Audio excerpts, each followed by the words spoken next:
Welcome to the Daily Forkast, October 19th, 2021. I'm Justin Solomon of Forkast News, covering all things blockchain, filling in for Editor-in-Chief Angie Lau.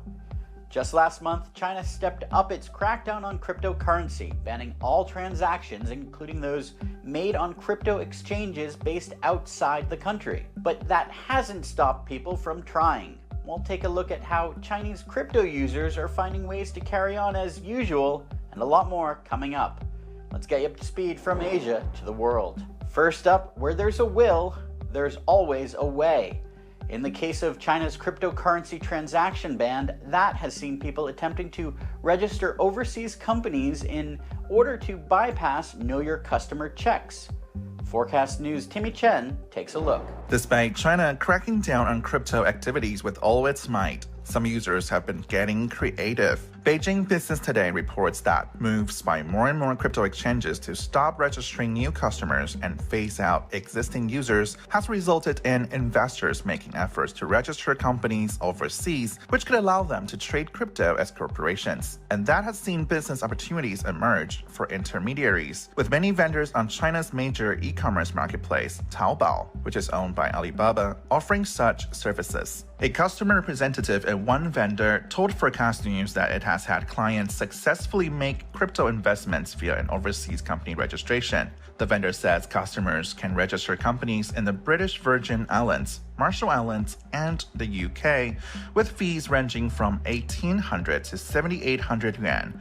That's around 280 to 1,200 US dollars. For the UK and BVI, the process takes just 5 to 7 days, while it takes 8 to 10 days for registrations in the Marshall Islands. For Forkast News, I'm Timmy Shan, Taipei, Taiwan.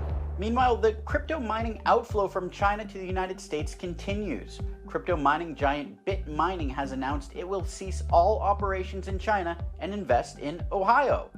And Singapore-based Atlas Technologies Group says it is expanding its cryptocurrency mining operations in the United States as well. Forkast News' Michelle Lim has the details. Atlas Technology has signed a multi-year deal with US-based cryptocurrency mining infrastructure provider Compute North. It will see Compute North providing over 100 megawatts co-location capacity for Atlas in the US, enough to power a small city. Atlas told Forkast News the US offers security for businesses like theirs. You have a lot more protection to be able to do this type of business here. Also, some of these states, such as Texas and New York, offer some of the most competitive and cheapest power rates in the entire world. So a lot of renewable energy is available here. Solar, wind, hydro, we have an abundance of that here. Atlas is also exploring expanding into Europe, South America, and Africa to capitalize on the availability of renewable energy. But Hex says the strong economy and abundance of power in the US is still a big draw for many players. For Forkast News, I'm Michelle Lim. And finally today, in what could set a new precedent in Australia, ANZ Bank has settled a case brought by a Bitcoin trader. Alan Flynn claimed he had been debanked because he operates a digital currency exchange. Most major banks in Australia have denied instances of debanking crypto firms, but the issue is a hot topic, forming part of the Senate inquiry into fintech regulations remit. Forkast News' Lachlan Keller reports from Melbourne, Australia. Flynn shared a statement from ANZ on Twitter in which the bank said it acknowledged that the closure of his accounts could have amounted to discrimination, and is not the only debanking claim Flynn has lodged.